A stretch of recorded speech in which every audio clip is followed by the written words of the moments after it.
We're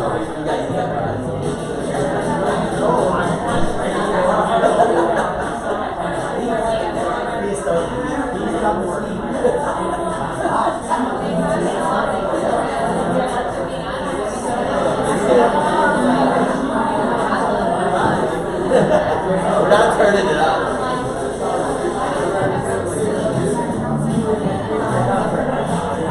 Good morning, everybody. How you doing?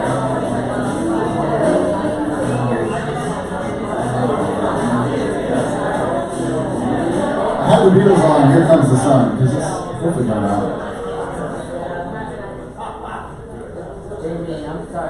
I'm sure we're going to have a few people strolling in by the end of the day, or by the next little bit. But Dee, would you like to read our quote? I would love to. We will, by the end of this decade, put a man on the moon and bring him home safely again. Some people forget about the bring him home safely again part. Oh yeah. So it's just like launching some dude up there. You got it!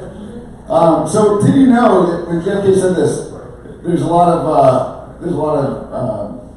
press out there that said 95% of the technology needed to accomplish this mission didn't even exist yet. I thought that was pretty fascinating. 1961, they did it by the end of the decade, so 1969. So it was his vision that guided the engineers with a singularity of focus. We talked about that with 40X and some of the coaching groups that were starting with the ability to focus on something, one or two things, ideally just one thing, so you can do it really, really well. But that singularity of focus to figure out how to create such technology that enabled them to successfully achieve that goal. So, where are y'all going next year? Who's looked at their current year and has some sort of a business plan, even if it's just like 3 bullet points of what you want to do, even if it's one thing that you want to do next year? About 25% of you. All right. Making progress. Got 49 days left. So, TikTok people, right? It's time to go. Seriously though, 49 days left. There's not much time. A lot of people slow down at the end of the year and they think, oh, the market's slow, I'm going to relax. And that's good to relax and enjoy yourself, but there's a good opportunity to take advantage of some good sales as well. So, on that note, what are you all grateful for? Hunter, what are you grateful for today? Made it here. That I made it here on time. I went to the dentist this morning, and Hunter said, you are no longer allowed to schedule dentist appointments on Tuesdays. Yeah. So I said, I thought ahead, and when I was scheduling my next 6 months, I did it on Wednesday. So it's good. Will, you have any gratitudes? Bagels. What time was your Thanks, break? Lloyd. What time Our morning was at 7:45. Plenty of time. That's how you roll. Plenty of time. Who else? What else are you all grateful for today? Sunshine. Sunshine! Snow. Snow. My daughter woke up a little before 6 and came down, ran out to the window and looked out and started squealing. She was so excited. Then I had to break it to her that there really wasn't much snow out there. Not enough to do much of anything. Anybody else? All right. Education, we've got. After this is a class on radon issues, so stick around for that. Thursday, this is at TAO, right, Colin? Yes. Transaction Desk Basic at 8:30 a.m. and Transaction Desk Advanced at 1 p.m. So if you need a little refresher on that, please attend those. And then we're going to do a Franklin sales meeting next Wednesday. Orientation, is that still on? Yep. 9 a.m. on Thursday the 21st. And then we canceled what did we cancel this month? Collaborative and Pro Bowl that was scheduled on the 13th has been canceled because Bobby's going to be at Tennessee Realtors getting all of the new 2020 contract changes. All right, so Collaborative and Pro Bowl was going to be tomorrow, but we canceled that, and everybody okay? Okay. I'm grateful that nobody just cracked their head open.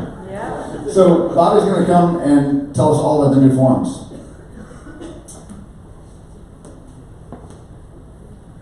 Have you all experienced this? Yeah.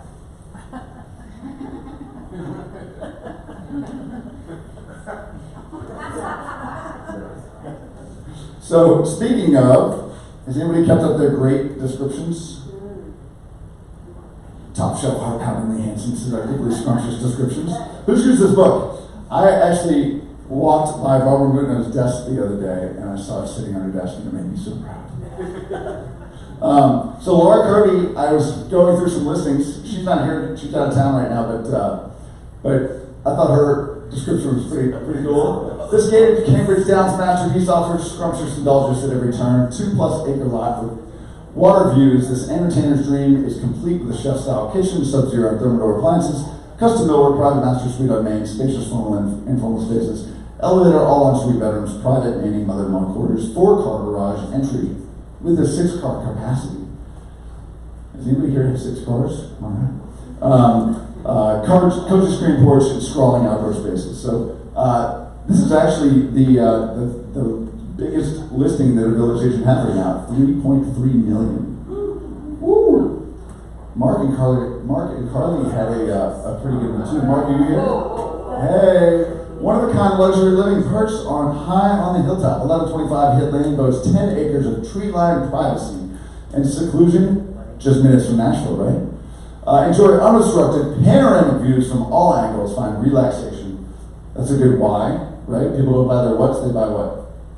They buy their whys. That's a confusing way of saying it. Find relaxation with features including a 5th-story library, a koi pond, fitness studio, and oversized master suite. Do you ever get to feed the fish? You get to feed the koi? Do whatever you want. Yeah, that's good. One bed, one bath apartment located over a 5-car garage. Massive renovation completed in 2014, including a new kitchen roof, HVACs, electrical windows, master bedroom, bath, closet. So, well done. That's a lot to be able to fit in a description. So, this is your house on the hill, 1.795 million. See all that tree-lined privacy? That's great. Just a reminder, if you want to vote for the 2020 board election, we had a couple candidates come by last week. That is ends November 15th, so you got 3 more days to do that. If you just go to greaternashvillerealtors.org, you can do that. And Hunter. So I Googled, I always try to find new photos of Hunter, and so I Googled Hunter Connolly, and I decided I was going to scroll down a little bit further, and I found this.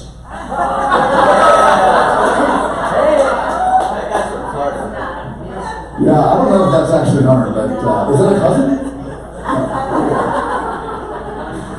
It is funny when you ever Google a name and then you're like, it's amazing how many people have that same name. But actually, this is Hunter just like checking himself out with his flip phone selfie.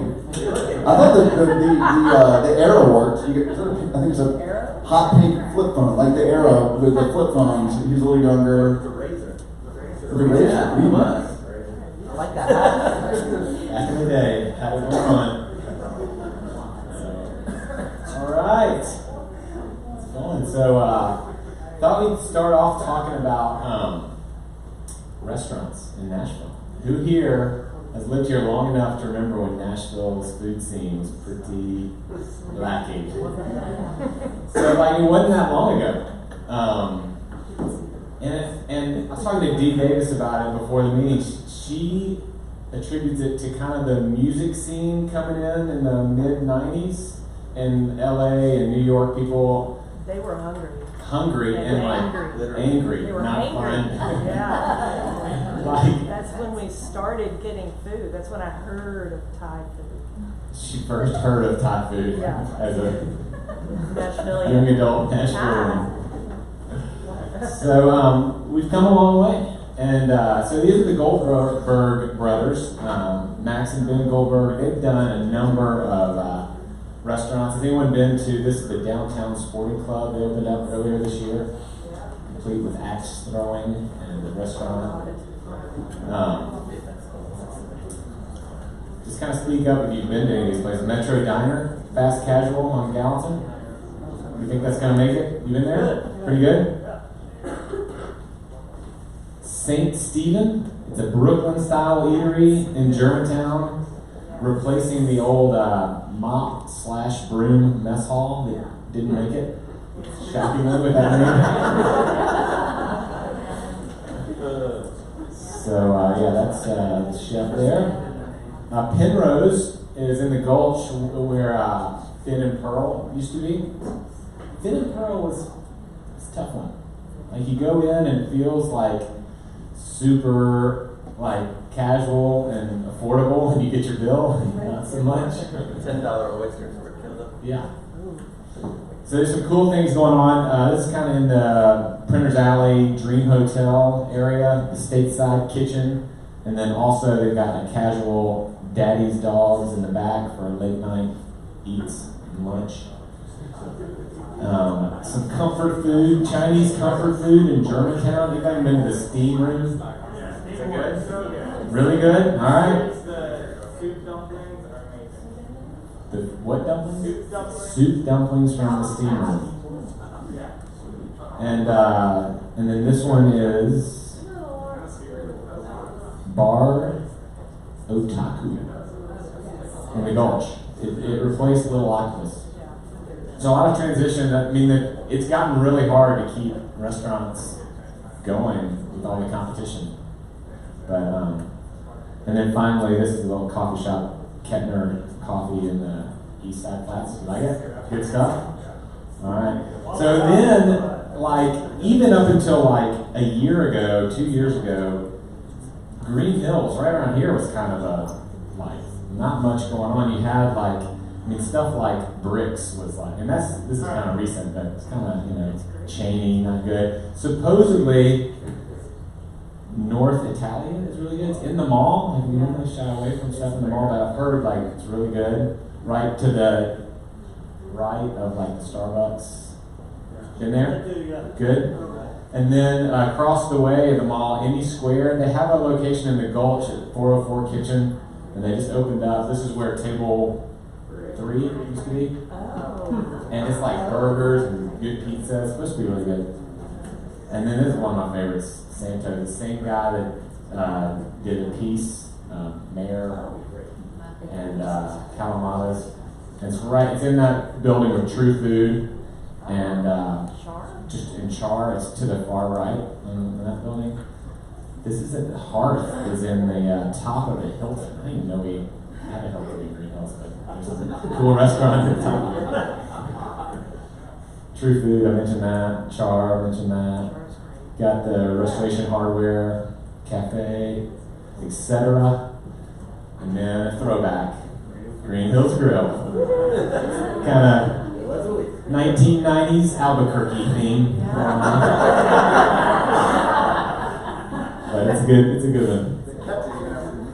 Yeah. So I think this was a former restaurant called like Allegria when they opened this up, and I think Green Hills Grill just moved in like, we'll keep it. It's good. Okay, so last week we talked about California a lot, and just kind of the struggles they're having, the power blackouts and affordable housing stuff. So just want to touch on a couple things. Not going to bash California, but this came out like Wednesday, and so I thought it was funny. We just talked about it Tuesday. As one crisis rolls into another, an older gentleman said, "I wasn't as old as I am. I'd pack up and get the hell out." There are reasons not to get the hell out, though. This is their weather this week. So, I mean, Not to mention that everything's also on fire. So. pretty nice. Oh, right. But, so, affordable housing, we've talked about that, and as realtors, it's kind of important for us to have a handle on what's going on, I think, with affordable housing. So, this map here, kind of shaped like the U.S., shows the percentage of cost-burdened household. And a cost-burdened household is one where your average resident spends more than 30% of their income on their housing. And so the dark red, black's the worst, dark red, you can see we're kind of in that orange, more safe zone here. But California's clearly struggling the most with this issue. And we mentioned last week 5 of the top 10 most expensive housing markets are in California. We talked about kind of the impact fees that they add on. So California impact fees in Fremont, some of these other, over $160,000 just in fees that you have to pay the municipality. You have the right to then buy the land, build. So all that gets passed on to the consumer somehow, right? So last Friday, Apple announces that they're going to give $2.5 billion, along with Google and Facebook, to total $4.5 billion to combat the housing crisis, the affordable housing crisis. So, but that's really not going to make that much of a difference nationally or even just in California. I mean, it's beyond kind of public relations. It's a statement from the tech industry's largest employers are starting to take more of an active role. So all that's good, but really, how do we get here? It's really kind of a mix of government and overly restricted zoning. So I don't want to talk about that. So here's what's been going on since 1980, and this is just California, but all the other states are, in terms of their rank, is over here. And so California has gone from, in the early 90s or in the late 80s, they were ranked number 7 in housing permits per capita. So the number, like when you have someone move there, you kind of need to build houses for them to stay in. And so you can see how over time they've just gotten more and more restricted. And they're now 37th out of 50 states in terms of their new housing supply. How that shows up, so 0 in blue means for every new job there's a new house. And as you get more red, you're adding more jobs than you are houses. And so you see areas like San Francisco, Bay Area, a lot of red. Boston's a little better. Seattle, also adding more jobs than people. Austin, Texas, has some areas where they're in the blue. And then this is kind of the DC, Northern Virginia, where Amazon's going.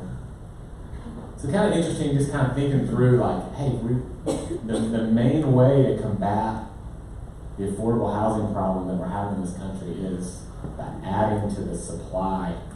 And this is David Garcia saying, broadly speaking, there's no solution to the California housing crisis without the construction of millions of new homes. So here's an example of a developer a year ago.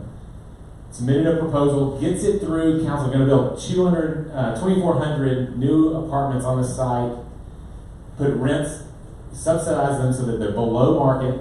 The city, like, he barely gets it passed through the city council. And this is like, taking down a shop. You're not going into a single family zone, and they get sued by the community. And so this project is like torn down and just kind of stalled. And so it's kind of this whole, you've heard of NIMBY, like not in my backyard. And so California's responding with some good news. There's Senate Bill 50, and it's backed by California YIMBY, yes, in my backyard, to support the Homes Act, which is Senate Bill 50. And basically to rewrite the laws from a state level that basically prevents communities, this not in my backyard mentality, from stifling the new supply of housing to help combat affordable housing. So I thought that was really interesting. Something to keep an eye on. It's something that really translates into our market as zoning stuff comes up and you're thinking about supply. We've got areas of town where prices have gone up quite a lot, and so people are really struggling with the same issue. Anyone know what this city is? I would never know, but yes. It's in the U.S. U.S. city. Midwest, North Midwest. What'd you say? St. Louis? No. Minneapolis. Who said that? Sorry. So Minneapolis may have just become the most radically pro-housing, anti-climate change city in the nation over the last couple of weeks. And they've done this by voting as a city to eliminate all single-family zoning and instead allow duplexes, triplexes to be built on lots that are now reserved for just one house. So that could be super transformative to the supply of housing issue, climate change, people moving in closer to where they work. And so they just made that as a move as a city. And then last week in the Los Angeles Times, there was an opinion article about what can LA learn from Minneapolis on single-family zoning. So anyway, it's kind of, I think you'll see more of this talked about. We need to be aware of it as realtors and as we're helping lead our city on real estate matters. Another interesting thing, I think good news for us as realtors. So Baby boomers. What years are the baby boomers born in? 46 to 64, something like in that range. Then the Gen X, and then millennials are like, that's kind of arguable, but 81 to 96, I think, kind of in that range. So as baby boomers age, they're the wealthiest generation in history. Is the age that they're going to start transferring wealth to millennials and Gen Xers in what is known as the Great Wealth Transfer. The amount of money is kind of staggering. It's $68 trillion. And so that's going to be happening over the next like 20 years. The average millennial millionaire, I don't know how many there are, but they're already real estate focused. They own, on average, 3 properties, have a real estate portfolio worth $1.4 million, and they're set to inherit even more, according to this Coldwell Banker report. And then there's also a number of millennials that aren't wealthy today, but will become so when their parents pass away and pass money down to them.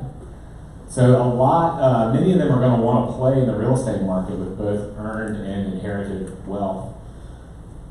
And then also just thinking, are they going to want to keep their old family house or probably sell it and move to a different location or have a second home in a different generation? Today's millennials have kind of a traveler's spirit compared with previous generations. So as they inherit properties, probably going to be looking to sell them and look for different markets where their dollar may go a little further. So anyway, just be aware that this transfer is going on and be in a position to kind of capitalize and help your clients with this opportunity. So, Barbara Goodnow, where are you? Come on up.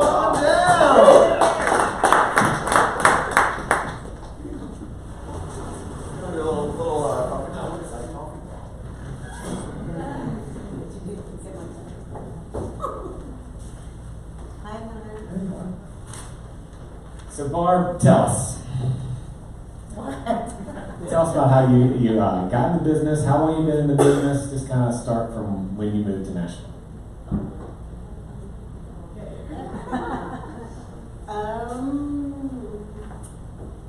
Moved to Nashville in '93. Mark was my realtor. Oh, really? Of course. Our realtor, my husband. Where'd y'all move from? New York. And I thought, I can do this. Saw But Mark. It's easy.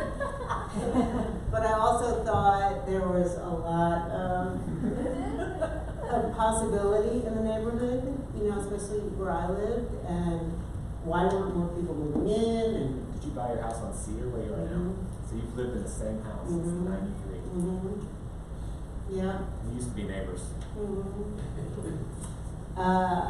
So yeah, I started, got my license in 19 years ago. And 2000. thank you.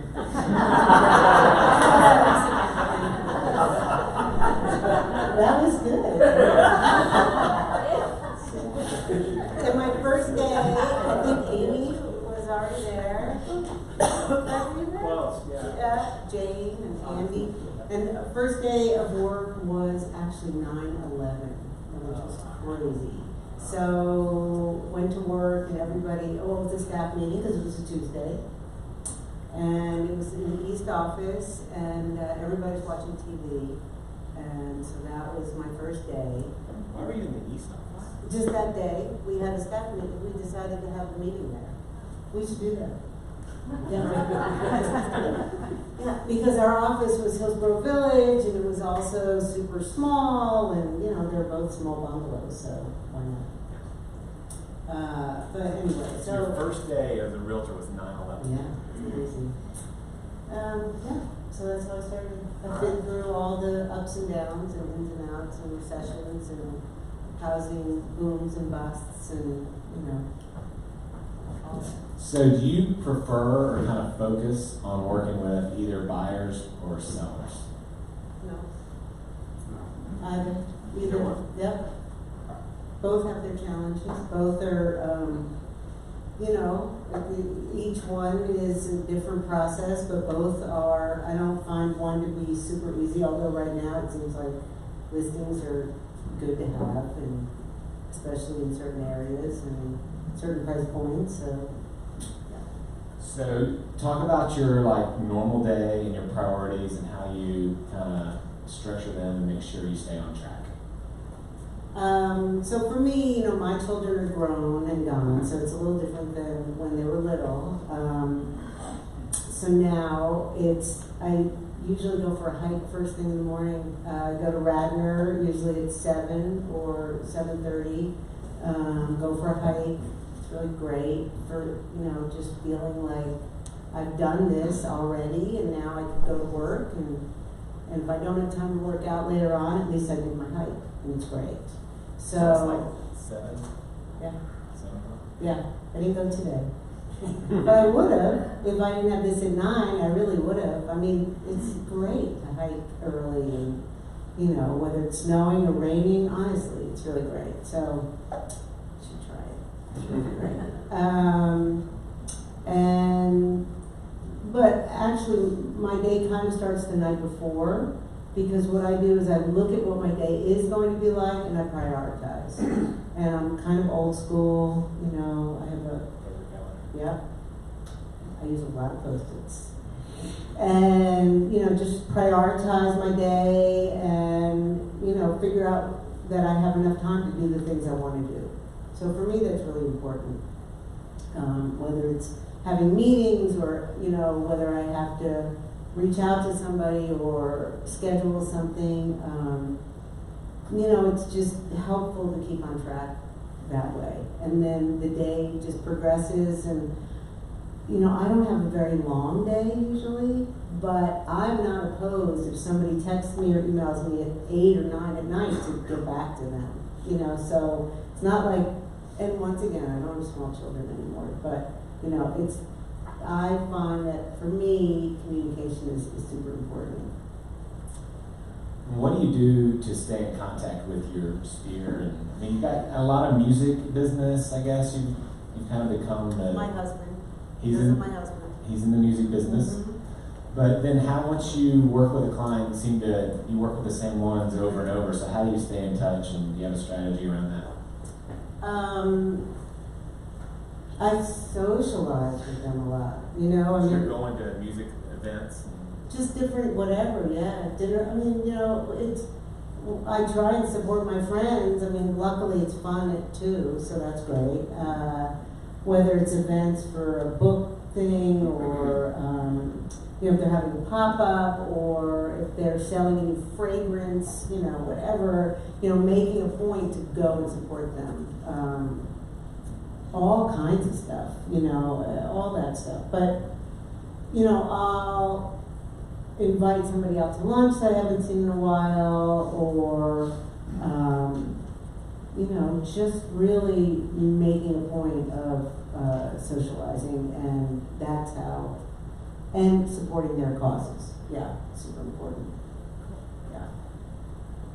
Let's give Barb a hand. Thanks for being here.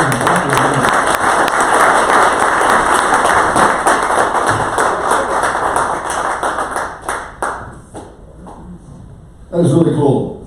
Barbara sold 3 houses this year, so she's really successful there. I'm kidding. Barbara sold a lot. A whole lot. All right, how's the market? What are y'all seeing? You think rates are the same, down, or up? Weather goes down, rates go up. Temperature, I guess, goes down. So rates have been at 4% for the last, 30-year fixed have been at 4% for the last 4 weeks, and they just went up a tiny bit to 4.125.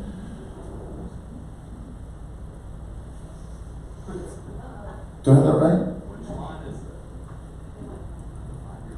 I'm sorry. I did this last time. I said it wrong, but it is correct. Is Connie here?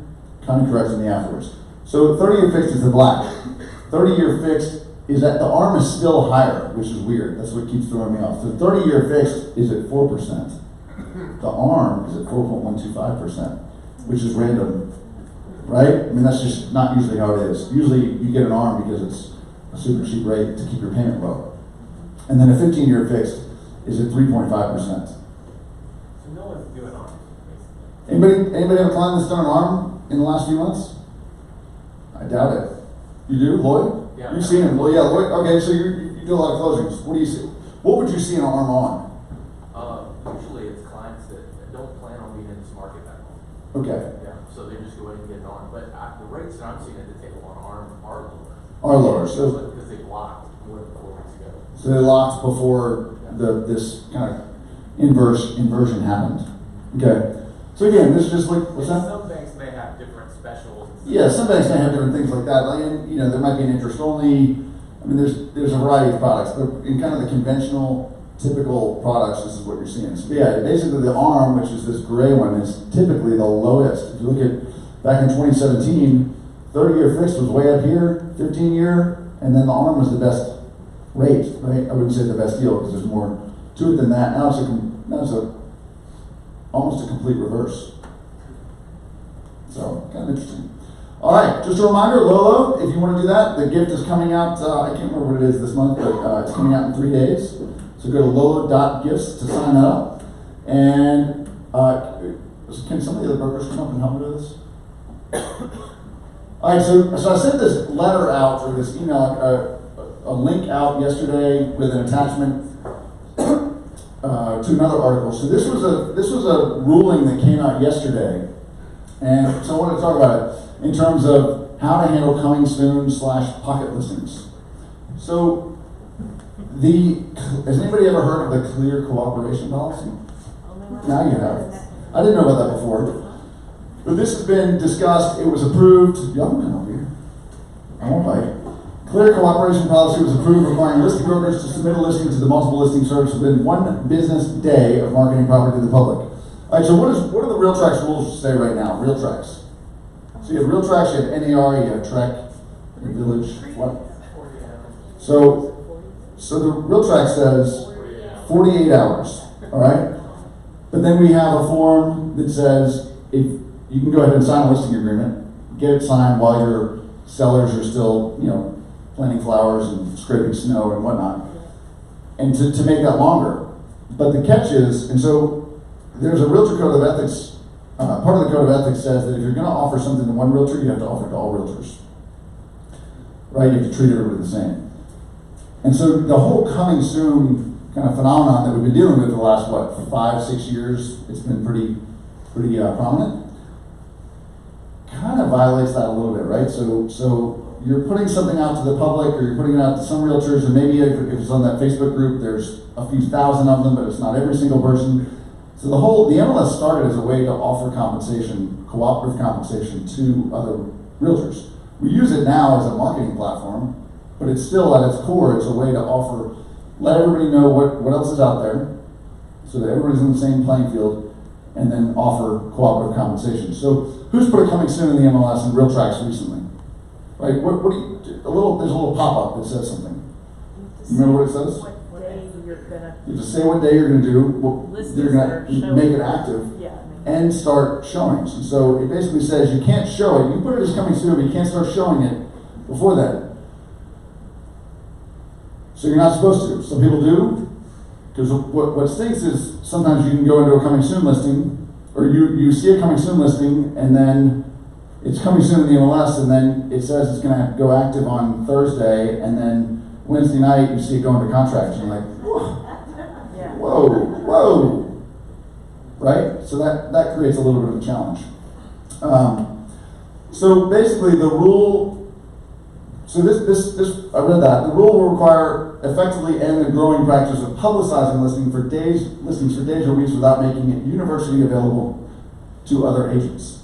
So if you look at, there's the Facebook group. Compass has a whole thing called Compass Exclusives, and they've got a little platform for coming soons, which is that. What's that? What started this? That's probably what started this. The actual wording is so it started out as 24 hours, and then thank goodness somebody said, you know what? Why do realtors always have to be on call 24/7? 7 days a week. So somebody changed it. They changed it a couple weeks ago or a week ago to 1 business day. So within 1 business day of marketing a property to the public, the listing broker must submit the listing to the MLS for cooperation with other MLS participants. So we're going to talk about this in a minute because I think we have to interpret that. Is a coming soon sign marketing it to the public? Right? I mean, I think. Yeah, what defines? What defines that? Putting it on Facebook. Okay, public marketing includes, but is not limited to, flyers displayed in windows, yard signs, digital marketing on public-facing websites, brokerage website displays, including IDX. I don't know what VOW is. Anybody know what that is? It's like IDX, probably. So, digital communications marketing, which are email blasts, multi-brokerage listing sharing networks, Facebook page, and applications available to the general public. As in like another app.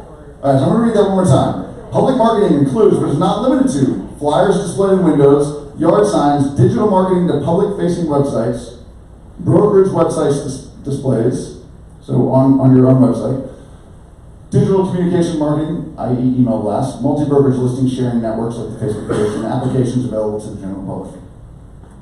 So the rationale behind this was distribution of listing information cooperation among MLS participants is pro-competitive and pro-consumer. By joining an MLS, participants agree to cooperate with the other MLS participants except when such cooperation is not in their client's interests. When would cooperation not be in your client's best interest? Celebrity client? Divorce situations? What else? Anything else? Maybe development properties. Celebrity and divorce is probably the 2 most common ones that you saw in researching this. This policy is intended to bolster cooperation and advance the positive pro-competitive impacts that cooperation fosters for consumers. The public marketing of the listing indicates that the MLS participant, i.e. you the agent, has concluded that cooperation with the other MLS participants is in their client's best interest. So, we're going to show you a little video from the NAR attorney explaining this, so you can get their take on it. Hello, and thank you for joining us for this edition of Window to the Law. I'm Kitty Johnson, General Counsel of the National Association of Realtors. Before we talk about pocket listings, I first want to address this question. Who cares if properties are submitted to an MLS or not? The answer, realtors care, consumers care, and it all boils down to the Code of Ethics. The Realtor Code of Ethics was created more than 100 years ago to establish ethical duties aimed at protecting the public and advancing the interests of home buyers and sellers.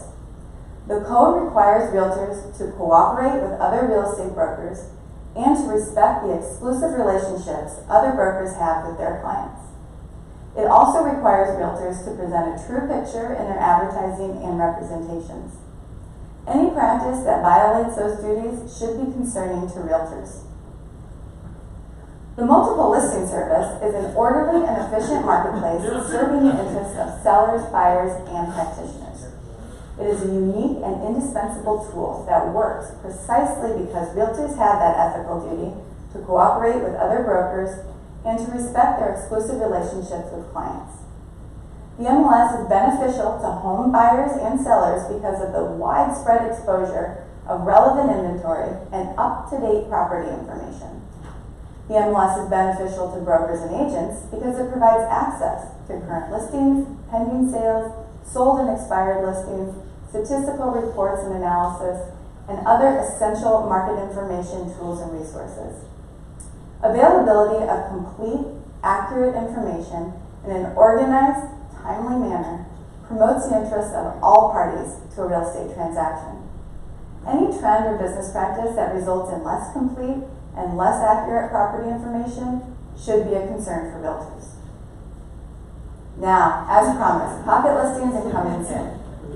Pocket listing is a slang term used to refer generally to listed property not submitted to an MLS. They may be marketed internally at a brokerage firm, such as an office exclusive, or through private agent networks or other select groups. Pocket listings are not a new phenomenon, and to be clear, not every pocket listing violates the Code of Ethics, an MLS rule, or a state law. For example, it's acceptable to withhold property from the MLS at the express direction of a seller, who may have personal reasons for wanting to limit the marketing exposure of their property. However, if listed property is withheld without the seller understanding the potential consequences of limited market exposure, or purely because the listing broker seeks to avoid the obligation to share the commission, that's a problem.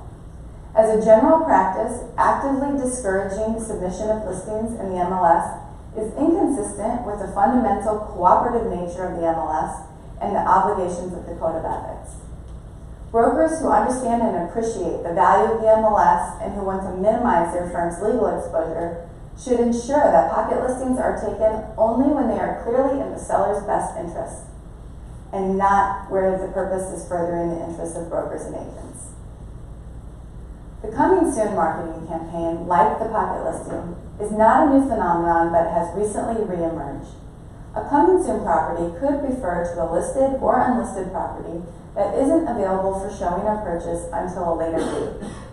If a listed Coming Soon property is unavailable for showing or purchase to anyone, including through the listing participant and their affiliated licensees, then that restriction is generally okay, since it applies equally to all MLS participants and subscribers.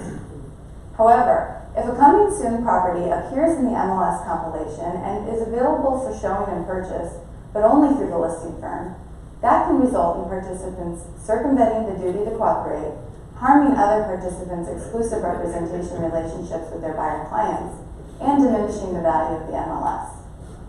In addition, an announcement that a property is coming soon is arguably vague and unclear, especially to the consumers it's directed at. Realtors should always ensure their marketing and representations present a true picture. Under all is the land, and above all is the golden rule enshrined in the Realtor Code of Ethics. Please do your part to allow the MLS to continue to be the orderly, efficient, and self-regulated marketplace that it has been for more than a century. All right. So a few FAQs. You want to come read some of these? Sure. And then I've got like 6 FAQs that might answer some questions. I want to just discuss what this means and how we. Okay, does policy statement 8.0 prohibit office exclusives? No.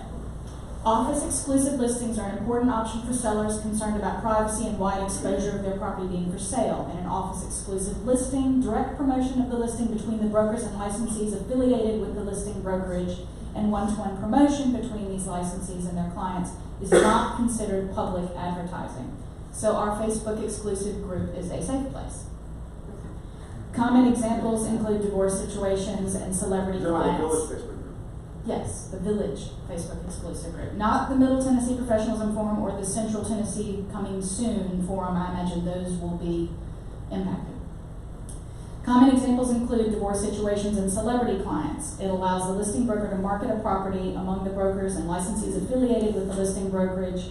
If office exclusive listings are displayed and or advertised to the general public, however, those listings must also be submitted to the MLS for cooperation. Sure. What about like an announcement? You want to talk? I mean, Yeah. you have any questions, thoughts on What it? about just announcing it in a sales meeting setting? Is that similar to that? It's previous exclusive statement? to the office, so that would be okay. Yeah. So when we talk about our coming soon listings here on the sheet, that is still gonna be okay. I think the best example really is the Facebook group of the Central Tennessee Coming Soon Forum is going to be in violation now. Yeah. As long as the seller's okay, though. As long as the seller's okay, but, and then we'll address the listing authorization and waivers form as well in a minute. So the policy statement 8.0, that's this. That's just what it's called, yes. Does policy statement 8.0 require listings to be submitted to the MLS if they are advertised to a select group of brokers outside the listing broker's office? Yes. Private listing networks that include more brokers and licensees than those affiliated with the listing brokerage outside the village constitute public advertising or display pursuant to policy statement 8.0. Listings shared in multi-brokerage networks by participants must be submitted to the MLS for cooperation.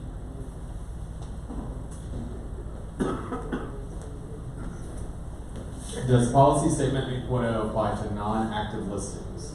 Yes, policy statement 8.0 applies to any listing that is or will be available for cooperation. Pursuant to policy statement 8.0, coming soon listings displayed or advertised to the public by a listing broker must be submitted to the MLS for cooperation with other participants. MLSs may enact coming soon rules providing for displays and restrictions on showings during the coming soon status period, ensuring flexibility in participants' listings and marketing abilities while still meeting the participants' obligations for cooperation. Does listing statement 8.0 require a broker to turn in every listing to the MLS within 24 hours of signing the listing? No, MLSs have different local rules as to listing turn-in times, period. If a listing is taken and is not ready to be marketed / shown, longer timelines for turn-in may be applied. I can't speak today. Sorry, y'all. And may apply in local markets. If a listing is marketed to the public, however, policy statement 8.0, 24-hour turnaround timeline goes into effect. And again, that was an FAQ. They just changed it to 1 business day, so just replace that to 1 business day. And now we're going to pass it to Tyler. Thank you, Lee. Does this policy affect commercial listings? No. Residential real estate and commercial real estate are transacted with significant differences. This policy only affects residential real estate. And how will the new proposal affect listings not yet available for showing and the calculations of days on market? These are factors that can be determined locally. Brokers should discuss with their MLSs the desire to submit properties which are not yet ready for showings in the MLS. Brokers and MLSs should consider whether a new listing must immediately become active, whether a temporary coming soon or no showing status is allowed, and when days on market will begin in these scenarios. This is the last one. Why was the time frame within the recommendation updated to 1 business day? The MLS Tech and Emerging Issues Advisory Board held a conference call on October 30, 2019. Based on feedback and concerns over the time enforcement, the time frame was changed from 24 hours to 1 business day. So what do y'all think? Let's talk about this for a minute. What does this mean? I wonder if there's going to be any murky distinction between residential and commercial in the realm of Airbnb. Zonings like Monday and If you're advertising something as an Airbnb, which is also somewhat risky to do because you can't guarantee a permit, right? you can't in certain zones. In certain zoning you could, right? Well, I had a client who specifically wanted, he didn't want to show the house and wanted it sold kind of off market. Got it. So how do you handle how would you handle that? Based on this, what do y'all think? If the client requests it, it's legal. I don't have all the answers. None of us have all the answers, so we're discussing this. Would that be in the client's best interest? So who's our fiduciary responsibility to? The Right? That's a specific. Our code of ethics responsibility is to other agents. Those can be in conflict in that scenario. But I think she said if your client is not and has been informed of what that decision means, Mm-hmm. and if they still choose to market it off market, that's fine. So off-market listings. So this is where I guess it would get tricky. Can you send an email out still? Depending on who you send it to. I don't know. I mean, so because it talks about here you can't send it in that thing back here, right? It said within 1 business day of marketing property to the public, the listing broker must submit the listing. So public marketing includes. So they say I want it to be off market. I want you to sell it off market, but then you still do some public marketing. To me, that seems like it's violating it, but I don't know how you sell a property off market unless it's just like, hey, One-on-one. Newell, can I tell you a secret? I mean, that is a conflict between what the client wants and what's fair to, Is our MLS the definition of on market? I mean, if that's the definition, then. But they're also saying that public marketing is a sign in the yard or an email blast. I was also saying, if you're interested in the seller, them knowing that they might get full price offer if they offer a property off market, because that buyer knows that they want to control and get it before it becomes available and they have to compete. So in the interest of the seller, it's in their best interest to be able to pre-sell that. That's just an example of where you're serving. I mean, you have the chicken and egg scenario, right? Like, I don't want to buy a house unless I can sell my house, but I'm scared if I put my house on the market, then somebody buys it and I have no place to go. So sometimes coming soon have really worked in a seller's interest in that way, right? What were you saying, Noel? I was going to say, does anyone get the sense that this is mostly a concern about self-healing? She repeatedly mentioned to avoid paying a commission, to avoid working paying commission to an outside brokerage. Like, I think most of what we do is not avoiding that at all, but just avoiding, because it doesn't want to go into MLS at that particular time for a myriad of reasons. But they often do end up selling to a different broker and the full commission is paid. So I just kind of, that video you played repeatedly talked about, marketing it coming soon, but not allowing showings from outside firms, and then trying to sell it yourself. That seemed to be the spirit of the concern. Where, like, a blatant example of kind of bad coming soon practice would be doing a coming soon, not putting it in the MLS, putting a sign in the yard, and then hosting a public open house. Yeah. That's kind of what, where you're sort of attracting buyers pre-market without other agencies knowing about it. Which I've done, but I've been finding other agencies. Well, it's a broker open, right? What's a broker open? On the instruction of the seller. I think they're on the surface. It's like, okay, that's good, but it creates a lot of questions. I don't know, how would a broker open work? Are you marketing it? Is that public marketing? So you talked about earlier, it's being abused by some to kind of create their own marketplace for properties before it hits the market, try to keep the sales within a company. And then, quite frankly, I think it's frustrating for buyers because they're not aware of what's out there. So they're like, well, I gotta go find, I need an off-market, I need someone who knows where off-market deals are, because that's where stuff's transacting. And I argue with my sellers, like, if you want the highest price, let everybody fight for it. Yeah. Giving it to a select few people, how do I know that's enough? Yeah, you may get full price, but what if the guy who just moved to town who has to buy a house now will give you 10 grand more? Well, I won't know that if I'm only advertising it to people that drive by your house. Right.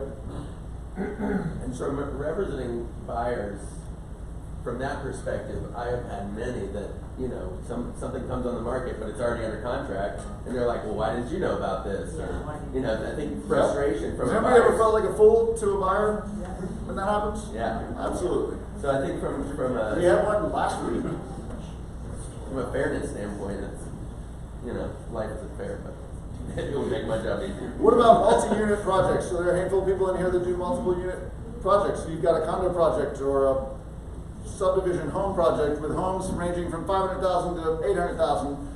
And so let's say you're trying to comply and you put one of them in the MLS, you put the $500,000 one in the MLS and it draws some calls, but then you end up selling the $600,000 and $700,000 homes. Are you violating it then?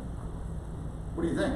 Again, I don't have the answers here. I'm just trying to see if we can interpret this.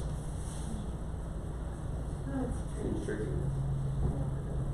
Seems like anything that limits public exposure is violating this. Well, so you said anything, Virginia said anything that limits public exposure would violate this. Because they put that clause in there, but is not limited to. They put all these things, but then they said that it really encompasses more than that.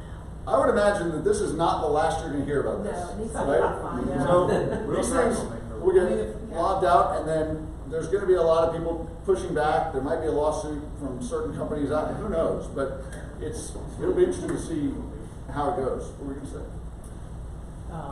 If the seller wants to do it that way, does that mean we need to change the form to say, I understand, the seller understands? I think if the seller wants to do it, wants to market your property off market, which again, it's like you're marketing the property off market. Well, how are you doing it? The only thing it says is, it doesn't say in here is like word of mouth. Right, so that's us talking about coming soon here, et cetera. But isn't one of the biggest things they're trying to avoid is days on market? Potentially. Which I always I don't even know how the they, value how of did they that. calculate? Anyway, right. How do they calculate that? Coming soon days How on long market it's in the don't count MLS. first. Yeah, coming soon days on market. But if you Right. take, When it if goes you to active, is that when If you it take it goes off active, because that's it's when not the showing, cost and then put it back on, those days get added back in. But if you leave it off, then those days don't get added back in. It's very I complicated. still don't know. So you just withdraw it, freeze it. Right. And I predict that there, depending on what RealTrax decides to do for us locally, I'm predicting there's gonna be a lot of things that go live at 12:01 Saturday morning in order to have 2 days of coming soon legitimately as business days, not business days, so that Monday would be the first day that actually counts. That's the loophole I predict. Say that We don't again, have- because that's Well, so the new rule says one business day, correct? So then if you list at 12:01, late Friday night, Saturday morning, then your first business day is when? Monday. Sorry, I don't mean to be subterfuge here, but that's what I predict is gonna happen. Well, I think we could talk about this a lot, and I let all this just sink in your head a little bit, and we're going to keep talking about it and just watch what happens. The dates are, it's supposed to become, there's 2 dates. It's supposed to become official on the 1st of January, and then I think it has to be implemented by every MLS or association by May, right? So anyway, let it ponder. So on that note, let's talk about some coming soons. I think this is actually still legal because I think. It's internal. Yeah. John White, where are you?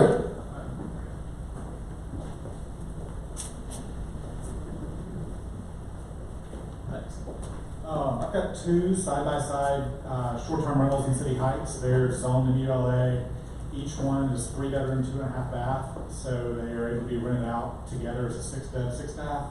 You can legally advertise to sleep 20. They're only being sold together. They do about $20,000 a month in gross revenue.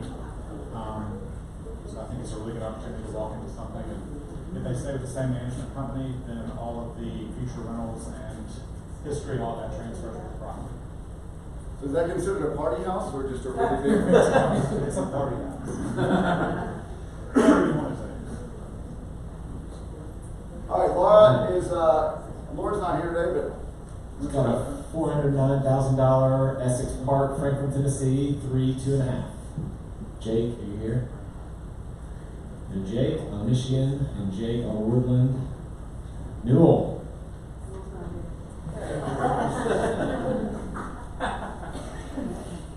I do have a coming soon on off Charlotte. I'm going to have a guess the price lunch today, so I just want to invite anyone who is available.